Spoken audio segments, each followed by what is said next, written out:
Hello दोस्तों, आप सभी का स्वागत है आपके अपने यूट्यूब चैनल डीके स्टडी 97 में। चलिए दोस्तों, आज हम लेकर आए हैं रसायन यानी केमिस्ट्री से फर्स्ट चैप्टर से स्टार्ट करेंगे। आज का हमारा पहला चैप्टर है दोस्तों पदार्थ एवं उसकी प्रकृति। इससे दोस्तों बहुत ही इंपॉर्टेंट प्रश्नों को आज हम यहाँ पर डिस्कस करेंगे। और दोस्तों अभी तक हमारे चैनल को आपने सब्सक्राइब नहीं किया हो तो प्लीज़ दोस्तों चैनल को सब्सक्राइब जरूर कर लें और साथ ही बेल आइकन को प्रेस करें। चलिए दोस्तों, सभी प्रश्नों को हम यहाँ पर एक 1 बाय 1 करके हम डिस्कस करते हुए चलेंगे। ठीक है दोस्तों, चलिए इसे शुरू करते हैं।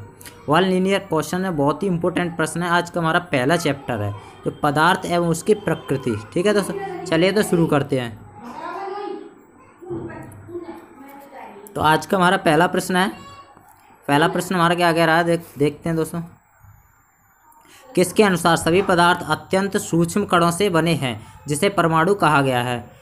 तो किसके अनुसार दोस्तों बने हुए हैं? तो हमारा इसका सही आंसर होगा भारत के महान ऋषि कणाद के अनुसार। ठीक है, किसके अनुसार? भारत के महान ऋषि कणाद के अनुसार जो है अत्यंत सूक्ष्म कण बने हुए हैं। तो अगला प्रश्न देखते हैं। अगला प्रश्न क्या कह रहा है, पदार्थ के 3 अवस्था होते हैं। तो कौन कौन सी अवस्था होती है पदार्थ की? तो पदार्थ की 3 अवस्था कौन कौन सी होती हैं उन्हें देखते हैं। तो दोस्तों 3 अवस्था होती हैं, ठोस, द्रव एवं गैस।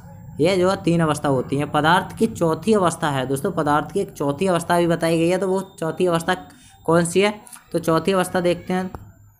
चौथी अवस्था है प्लाज्मा। क्या दोस्तों? पदार्थ की चौथी अवस्था है प्लाज्मा। ये आप सभी देख रहे हैं। चलिए अगले प्रश्न पर चलते हैं। अगला प्रश्न क्या कह रहा है, रासायनिक गुणों के आधार पर पदार्थ की 3 प्रकार। पदार्थ कितने प्रकार के होते हैं दोस्तों? तो पदार्थ 3 प्रकार के होते हैं। तो उन पदार्थों को देखते हैं कौन कौन से हैं। तो तत्व, यौगिक, मिश्रण। तो पदार्थ 3 प्रकार के कौन कौन से हैं? तत्व, यौगिक और मिश्रण। ये बिल्कुल आप देख पा रहे हैं। चलिए अगले प्रश्न पर चलते हैं। अगला प्रश्न कह रहा है, पृथ्वी के ऊपरी भाग पर सबसे अधिक पाए जाने वाले 3 प्रमुख तत्व। पृथ्वी के ऊपरी भाग पर पाए जाने वाले प्रमुख 3 तत्व कौन कौन से हैं उन्हें देखते हैं दोस्तों। तो ऊपरी भाग पर ऑक्सीजन, सिलिकॉन तथा एल्यूमिनियम जो पाए जाते हैं प्रचुर मात्रा में, जो ऊपरी भाग पर पाए जाते हैं। चलिए अगले प्रश्न को देखते हैं। अगला प्रश्न कह रहा है, पृथ्वी के ऊपरी भाग पर सबसे अधिक पाए जाने वाला धातु तत्व। अभी हमने प्रमुख 3 तत्व देखे, अब बात आती है धातु तत्व कौन सा है? पृथ्वी के ऊपरी भाग पर पाए जाने वाला धातु तत्व कौन सा है? तो हम उसे देखते हैं। तो हमारा इसका सही आंसर होगा एल्यूमिनियम। कौन सा दोस्तों? धातु तत्व एल्यूमिनियम। चलिए अगला प्रश्न, सबसे हल्का तत्व कौन सा है? सबसे हल्का तत्व है हमारा हाइड्रोजन, जो कि गैस है, गैस की फॉर्म में होता है। ठीक, अब आगे देखते हैं सबसे हल्का धातु तत्व। सबसे हल्का धातु तत्व कौन सा है? तो धातु तत्व सबसे हल्का कौन सा है? लिथियम है। क्या है दोस्तों? लिथियम है। अब बात आती है सबसे भारी तत्व की। तो सबसे भारी तत्व कौन सा होता है? तो सबसे भारी तत्व है ऑस्मियम। ठीक है दोस्तों, सबसे भारी तत्व है ऑस्मियम। चलिए अगले प्रश्न पर चलते हैं। अगला प्रश्न है, द्रव धातु तत्व है। तो द्रव धातु तत्व कौन सा है दोस्तों? द्रव धातु तत्व है दोस्तों पारा। क्या है दोस्तों? द्रव धातु तत्व है पारा। और द्रव अधातु तत्व, अगला प्रश्न द्रव अधातु तत्व। द्रव धातु तत्व दोस्तों ब्रोमीन। क्या है? ब्रोमीन। अगला देखते हैं हैलोजन तत्व। हैलोजन तत्व कौन सा है दोस्तों? तो हैलोजन तत्व हैं, यानी ये हैलोजन तत्व सभी पूछ रहा है। ठीक है, तो कौन कौन से हैं हैलोजन तत्व? क्लोरीन है, फ्लोरीन है, आयोडीन है, ब्रोमीन एवं एंटीमनी है। ये है हैलोजन तत्व। अब बात चलते हैं अगले प्रश्न पर। अगला प्रश्न हमारा क्या कह रहा है, विद्युत का सबसे अच्छा सुचालक तत्व है। तो विद्युत का अच्छा सुचालक तत्व कौन सा है दोस्तों? तो विद्युत का सबसे अच्छा सुचालक तत्व कौन सा है, इसे देखते हैं। तो है विद्युत का अच्छा सुचालक तत्व, आप सभी जानते हैं, वो है सिल्वर यानी चांदी। क्या है दोस्तों? सबसे अच्छा सुचालक क्या है? चांदी है। अब चलते हैं अगले प्रश्न। विद्युत का सुचालक अधातु तत्व। विद्युत का सुचालक अधातु तत्व कौन सा है? तो है ग्रेफाइट। क्या है दोस्तों? ग्रेफाइट। सबसे अधिक आघातवर्धनीय तत्व। सबसे अधिक आघातवर्धनीय तत्व कौन सा है? तो है सोना। सबसे अधिक क्रियाशील अधातु तत्व कौन सा है? सबसे अधिक क्रियाशील अधातु तत्व है फ्लोरीन। चलिए अगले प्रश्न पर चलते हैं। अगला प्रश्न, सबसे अधिक क्रियाशील धातु तत्व है। सबसे अधिक क्रियाशील धातु तत्व कौन सा है? तो सबसे अधिक क्रियाशील धातु तत्व अभी हमने बताया था अधिक क्रियाशील, तो सबसे अधिक क्रियाशील अधातु तत्व बताया था। अब है धातु तत्व। धातु तत्व कौन सा है? तो है सीजियम। क्या है दोस्तों? धातु तत्व सीजियम। और अधिक क्रियाशील अधातु तत्व था फ्लोरीन। ठीक, चलिए अगले प्रश्न पर चलते हैं। अगला प्रश्न क्या कह रहा है, सबसे प्रबल ऑक्सीकरण, सबसे प्रबल ऑक्सीकारक पदार्थ, सबसे प्रबल ऑक्सीकारक पदार्थ है तो है फ्लोरीन। क्या है सबसे प्रबल ऑक्सीकारक पदार्थ है फ्लोरीन। मानव शरीर, अगला प्रश्न क्या कह रहा है, अगला प्रश्न है मानव शरीर में सबसे अधिक मात्रा में पाए जाने वाला तत्व कौन सा है।